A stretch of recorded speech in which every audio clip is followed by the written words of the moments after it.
Hey guys, অনেকদিন থেকে ভাবতেছিলাম একটা বড়সড় পরিবর্তন দরকার। আমার এই লম্বা চুলগুলো আমারই এখন ভারী লাগছে, তাই আজ ফাইনালি সিদ্ধান্ত নিয়েই ফেললাম আমি আমার লুক চেঞ্জ করব। আসলে চুলগুলো অনেক বড় হয়ে গিয়েছিল, মেনটেন করা অনেকটা টাফ হয়ে যাচ্ছিল। সত্যি বলতে আমার একটু নার্ভাস লাগছে, আবার বেশ এক্সাইটেডও লাগছে। এত দিনের মায়া কাটিয়ে চুলগুলো কেটে ফেলছি, জানি না কেমন দেখাবে। আদৌ কি সকলে আমাকে চিনতে পারবে? দেখা যাক।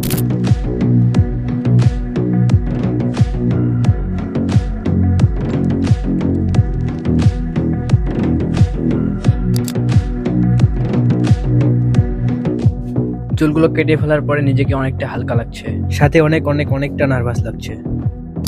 তো আপনারা অবশ্যই জানাবেন যে আমার আগের লুক বেটার ছিল নাকি এখন বেটার হয়েছে।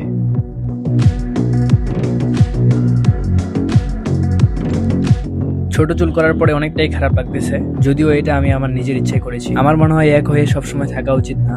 এতে করে নিজেকে যতই ভালো লাগুক না কেন, এটা মানতে হবে যে এই চুলগুলো রাখার জন্য আমাকে অনেকটাই কষ্ট করতে হয়েছে, দেন অনেক কিছুই ট্রাভেল করতে হয়েছে, অনেক মানুষের অনেক কথা শুনতে হয়েছে। হয়তোবা সেই মানুষগুলো এখন আরো বলবে আমার বড় চুলে আগেই অনেক ভালো লাগতো। তাই আমি বলবো যে যারা চুল বড় রাখতে চান, আপনাদের যদি মনে হয় যে আপনাদের চুল বড় রাখলেই বেস্ট লাগবে, তাহলে সেটাই করবেন। অযথাই মানুষের কথায় কান দিবেন না, এতে সেটা লাইফের জন্যই হোক বা চুলের জন্যই হোক। শুধু একটা কথাই মাথায় রাখবেন যে আপনার শেষ নিঃশ্বাসটা আপনি একাই নেবেন, আশেপাশের মানুষগুলো নয়। তবে আপনার লাইফে এমনও কিছু মানুষ থাকবে যে মানুষগুলো আপনার ফ্যামিলির মতো, সেই মানুষগুলোকে কখনো হারিয়ে ফেলিয়েন না। সবসময় চেষ্টা করবেন তাদের পাশে থাকার, শত দুঃখের ভিড়েও হাসি মুখে।